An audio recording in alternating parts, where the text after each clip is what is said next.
This is a clip from a long form podcast.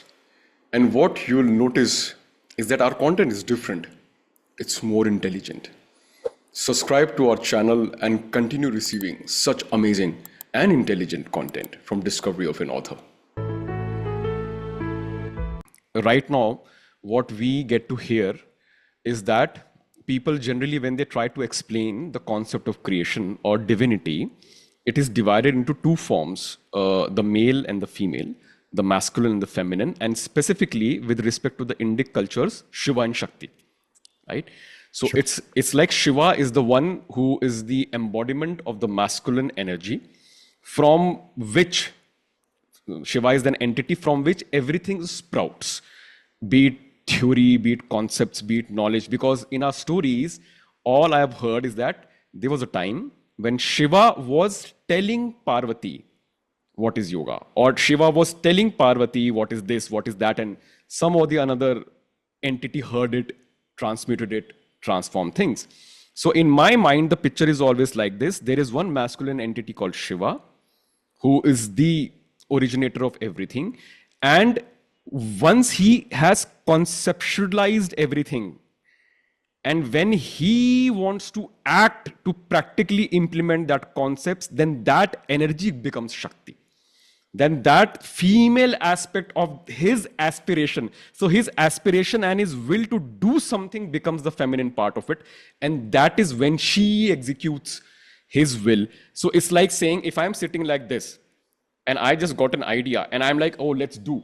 So the moment from this to this, whatever made me go from this to this is the Shakti. Because now I'm trying to execute that idea that was sprouted in my mind. So that is how I understand the division of Shiva and Shakti. That one is the originator of seeds, and then how do you actually nurture that seed into a tree? Giving fruits is what Shakti tries to do. Is it correct in a way? Is it good of an explanation to understand how their play works, the divine masculine and the divine feminine? I think that is one relatively common construction of the interplay. I think that the interplay between Shiva and Shakti in this context has to do with Tantric ideas about the interplay of masculine and feminine in the cosmos and within the self. What I would say is that there perhaps is a androcentric or perhaps a patriarchal overlay to a narrative, yes, where Shiva is boss, Shakti is the maid servant, bring me chai, the bringing of chai yes, is Shakti, the drinker of chai is masculine, and the maker of chai is feminine. Yeah. So we may want to think through whether or not, well, Shiva is there, and then Shiva summons Shakti in order to do something, because Shakti is power. What about the power to sit? Is Shakti not there even when he's sitting? What about the power to be? Is Shakti not there even when he's being? So the Devi Mahatmya is actually revolutionary in that it's saying Shakti. The Devi Mahatmya has a feminine first ideology. The feminine is primordial. The feminine comes first. We all come from the body of a woman. We all have an X chromosome. The ancients could not have ignored the fact that the feminine produces the fecundity of life. And it may well be the masculine's insecurity around that power, whereby we have mythologizations which subjugate the feminine. The most glaring example might be Abrahamic myth or ideology, where there is no feminine, and if there is, it's problematic. In the beginning, God created the heaven and the earth was void, without form, and the Spirit of God moved over the face of the deep. What deep? Face of the waters. What waters? That is the ancient